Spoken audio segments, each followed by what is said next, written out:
അത് രാജു, ഞാൻ പറഞ്ഞില്ലേ, ഞാനാ ജയൻ ചേട്ടന് ഓർണമെന്റ്സ് കൊടുത്തത്.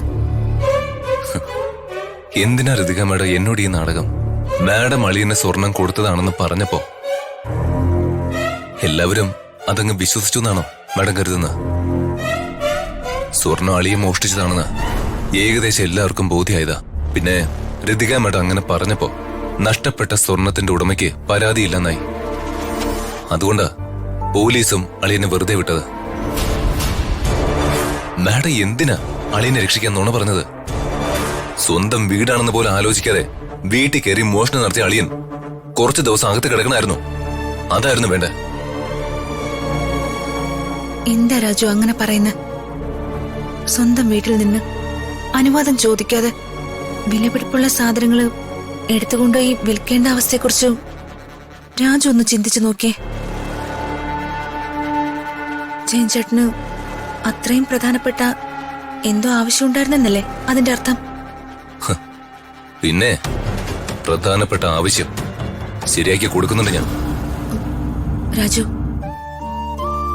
രാജുവിന് തോന്നുന്ന ഈ ദേഷ്യം വിഷമം ഒക്കെ എനിക്ക് മനസ്സിലാവും.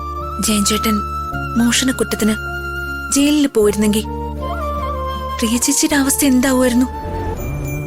ആയുഷിന്റെ അവസ്ഥ എന്താവുമായിരുന്നു?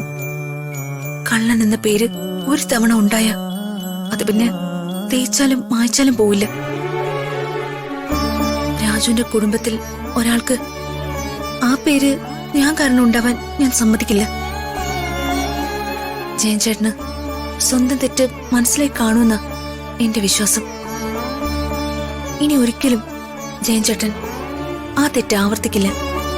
അളിയൻ അങ്ങനെ ചെയ്തതുകൊണ്ടല്ലേ വർമ്മ സാറിന് ദേഷ്യം വന്നതും ഋതിക മാഡത്തിനെ സാർ വഴക്ക് പറഞ്ഞതും?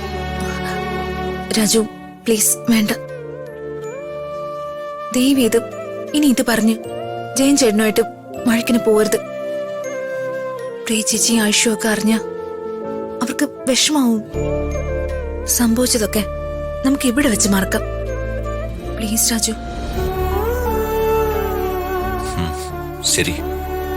രാജു വിഷമിക്കാതെ. കഴിഞ്ഞതൊക്കെ കഴിഞ്ഞു.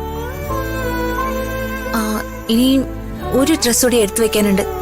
അതുകൂടി കഴിഞ്ഞാൽ നമുക്ക് ഇറങ്ങാം. പെട്ടെന്ന് വീട്ടിൽ നിന്ന് തിരിച്ചു പോകുന്നതില് മാഡത്തിന് വിഷമമില്ലേ? അതിന് നമ്മളിവിടെ സ്ഥിരതാമസത്തിന് വന്നതാണോ രാജു? ഒരു ഫംഗ്ഷൻ കൂടെ വന്നതല്ലേ. എപ്പോഴെങ്കിലും ഇതുപോലെ എനിക്കിവിടേക്ക് വരാൻ പറ്റൂന്നേ.